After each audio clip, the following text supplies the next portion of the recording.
In far western Russia, there is a monastery called Optina. Before the Russian Revolution, it was renowned as a pilgrimage site where elders would offer uniquely inspired spiritual direction and wisdom. It is said that one such elder took Jesus' words in the Sermon on the Mount, "Don't worry about tomorrow," so seriously that he would, rather than saving the monastery's income for a rainy day through an endowment or something like that, he would distribute the income to the surrounding poor rather than let it accumulate. When times were tough, he would do the opposite of what probably most other organizations would do. He would actually start capital projects to support the local population, even if it meant that the monastery was short of bread. However, when the communists took control, the elders knew that the monastery's days were numbered. While monasteries had suffered repression before by czars and bishops afraid of their influence, communism was another animal altogether. It was and is explicitly hostile to all forms of religious belief. So during this turmoil, knowing that the future was bleak, the monastery would surely be shut down shortly, the leaders deported or killed, the elders are said to have prayed this little prayer every morning. O Lord, grant that I may meet all that this coming day brings to me with spiritual tranquility. Grant that I may fully surrender myself to thy holy will. At every hour of this day, direct and support me in all things. Whatsoever news may reach me in the course of the day, teach me to accept it with a calm soul and the firm conviction that all is subject to thy holy will. Direct my thoughts and feelings in all my words and actions. In all unexpected occurrences, do not let me forget that all is sent down from thee. Grant that I may deal straightforwardly and wisely with every member of my family, neither embarrassing nor saddening anyone. O Lord, grant me the strength to endure the fatigue of the coming day and all the events that take place during it.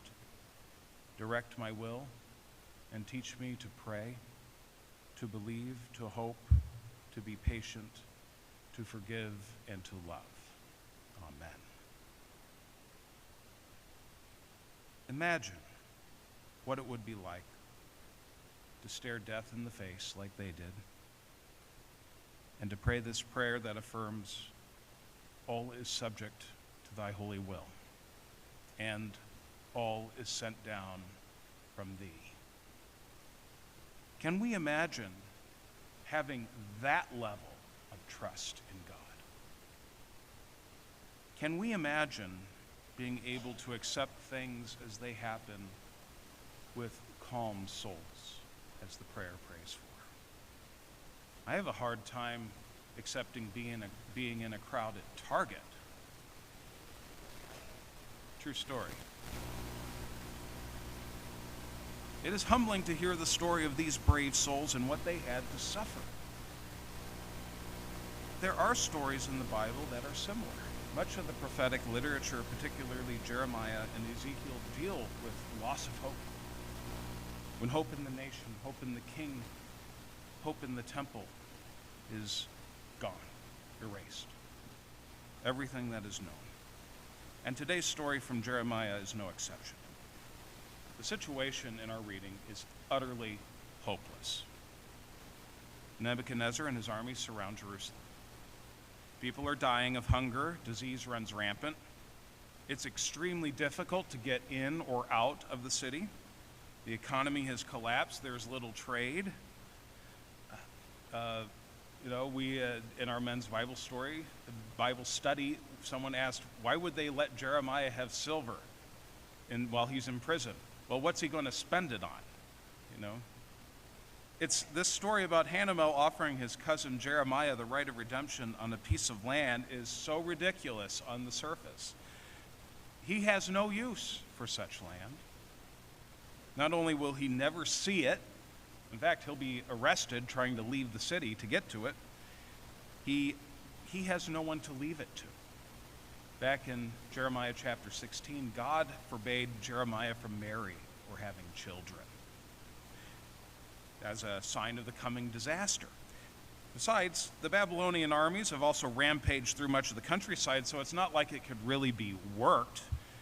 Even if he could get to the land, and if it could be worked, much of the produce would go to Babylon's soldiers.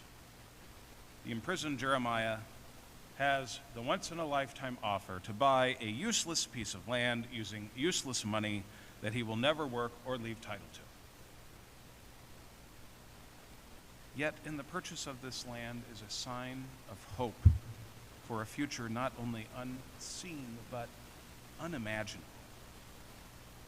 God promises houses and fields and vineyards will again be bought in this land. Most of us can think of times we didn't have much hope for the future. During COVID, I visited my home congregation, and one of the members said she feared we would never see the end of the pandemic. Last year, when Abby ended up in the hospital and Tom died, I often felt like I was in a never-ending loop of waiting for the next horrible thing to happen. Some days I still feel like that. And when we're in the middle of something bad, we can wonder, will it ever end? Maybe you're in such a time right now. But today, in this reading from Jeremiah, we have a word of hope and a word of invitation, thanks to the Gospel of John also.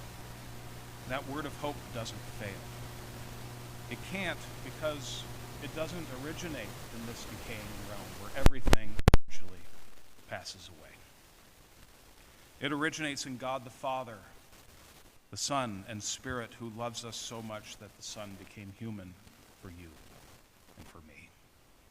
God the Son, Jesus the Messiah, suffered, died, and rose again so that we could have lasting gospel hope, not in anything of this world, not in any nation or church or anything else, but in God alone.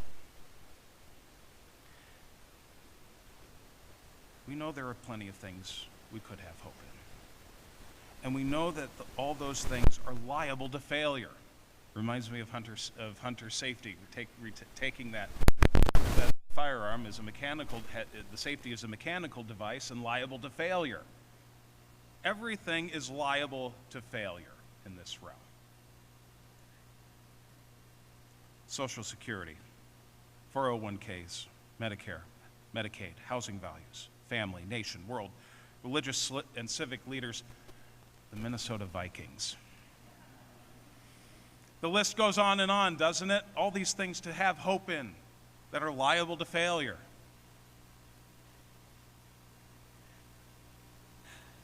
And I want to point out that while it's not bad to have hope in most of these things, we can never have ultimate hope in any of them.